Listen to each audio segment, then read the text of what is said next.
How's it going? Back again with another video. I'm trying to turn this into a more of a what do you call it? A podcast more sort of format where I don't really have any rigid sort of titles, but I have a topic that I might want to discuss that sort of came into my mind. And the recent one is, it might be a controversial topic, which means it says your pain and suffering is a gift. I understand why this might sound it might sound counterintuitive. It might sound ridiculous. It might sound unproductive to hear. To say, why would you say your pain and suffering is a gift? It might even sound insulting to some people who are going through actual pain, real pain out there. Whether it's physical or emotional. And I don't mean to offend at all. There's a reason why I say this, and bear with me. And the human experience, right? While we all most of our decisions are governed by our fear of pain. We don't want to be this uncomfortable, and quite a few of them as well is pursuit of pleasure, which usually is, a lot of it can be a bit harmful, but you know what I mean. So most of us on a baseline level, our instinctive drive is to avoid pain and feel good. Now, why do I say then your pain is a gift? Why is it a gift when we're genetically wired to run away from it? Well, this is where spirituality comes into play. And as I have explained before, and I will keep explaining this to people who might not know what this means, spirituality is nothing supernatural. It's just, some people might call it mindfulness, some people might call it emotional intelligence, whichever way you might want to call it. But if it involves transcending from your natural emotions and drives to no longer become a vehicle that is completely controlled by them, but to rise above them, not only rise above them, but improve, learn about, educate yourself on your relationship with your emotions and drives. And one of the biggest ones is, I call it pain. From what I've read, is pain. And pain is like an umbrella term for many sort of, negativity that goes within us. Okay, so let's say, for example, you can be experiencing pain in the sense of heartache. You got your heart broken. You was in a loving relationship, and all of a sudden it vanished, just like that. Or you could have lost someone that you love. It could be your parent, it could be a friend. That's a big pain, negativity. Sometimes you even feel the heartache within you. It can come in the form of fear. Fear is also some sort of negativity that a lot of us carry, and it's an important evolutionary sensation. But excessive amounts and unwarranted fear can also make part of this discomfort or pain that I'm talking about. Another one can be sadness, boredom. Being bored is a discomfort, or just unease. When you just can't relax, you just feel a bit tense, and you just feel like there's something that's a bit up within you. You just this sense of uneasiness within you. That can also make part of this pain that I'm talking about. There's people that are really lucky in a sense where ever since they were born, they haven't really experienced a lot of negativity. I think it's a minority. I don't know. I haven't been in everyone's minds yet, to be fair. But yeah, it's like I'm gonna do it, but I'll never know. But there's people, a small minority, who have lived their life pain-free. They've been peaceful most of the time. I can't say they don't exist, but I'll say a good number of people harbor some sort of pain within them, whether it's some heartbreak or constant sadness, which some people know it to be depression, and constant fear. It can be heightened, it can be high, it can be low, which is commonly known as anxiety. Constant feeling of unsatisfaction, like there's always something that you need to add, there's something more that is missing or is lacking, or a constant feeling of you get the gist. I can go on about these emotions for a while. It comes in many ways. And why do I say then, before I deviate from the topic, why do I say that this pain that you're experiencing, no matter how intense or how mild you're feeling it, whether it's in a form of heartbreak, sadness, fear, boredom, unsatisfaction, unfulfillment, that's the word I was looking for. The feeling of discomfort because you feel like there's something lacking within you. There's more that you need to add, to feel full and fulfilled and satisfied and what's the word? Fulfilled. I can't think of a synonym right now, but you know what I mean. Why do I say it's a gift then? Well, to be able to understand that, you need to know one thing. Like I've already touched on this briefly.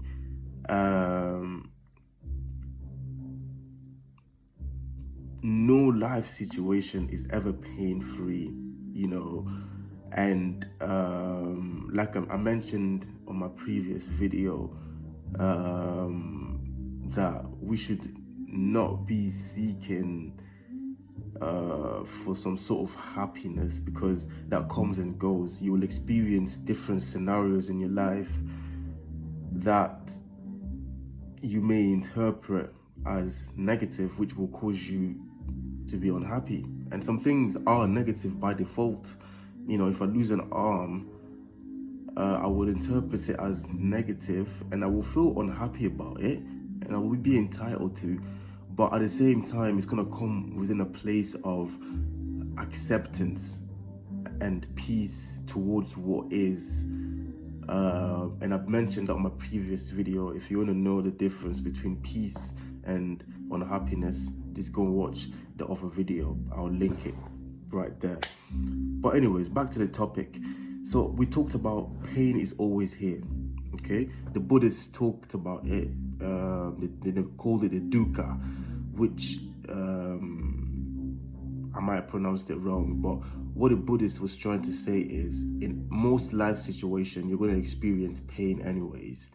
Now, pain can be a double-edged sword, okay? It can be destructive and it can be constructive. And all of this mostly depends on how you relate to this feeling that you're feeling inside of you right now. If you're suffering at the moment, you're going through some internal negativity,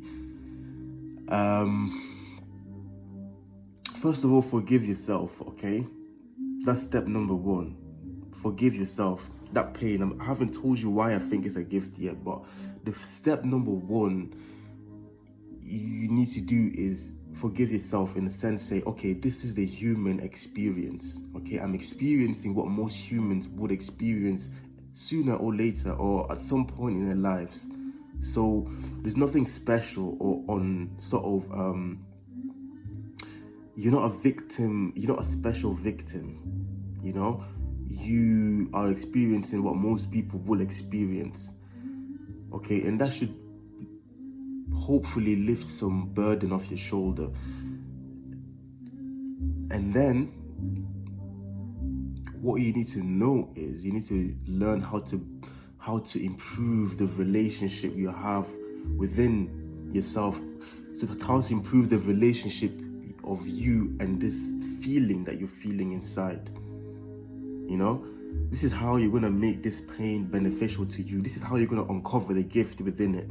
So step number one, you forgive yourself. You say, you forgive yourself and the situation. You know, don't turn yourself into a victim, but say, okay, this is what it is, and it was meant to be, and this is my turn, this is my experience to this discomfort.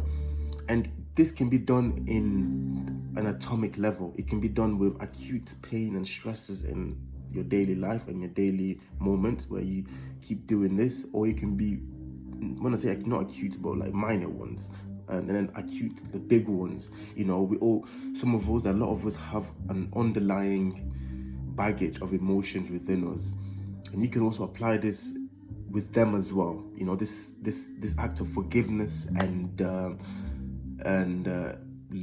delving into the relationship you have with these sensations, whether it's small or big. And then when you forgive yourself, you forgive the situation, you let it be and say, this is how it's meant to be. And secondly, what you need to do is watch how you react to whenever you feel this pain or this discomfort within you, you know. And I'm going to make videos on tricks on how to monitor within. This is the only way to look at the relationship you have with them. And when I say relationship, what do I mean? What kind of relationship are you trying to build with the discomfort inside you?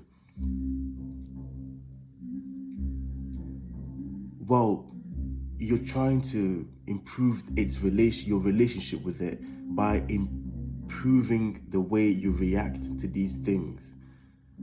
Okay?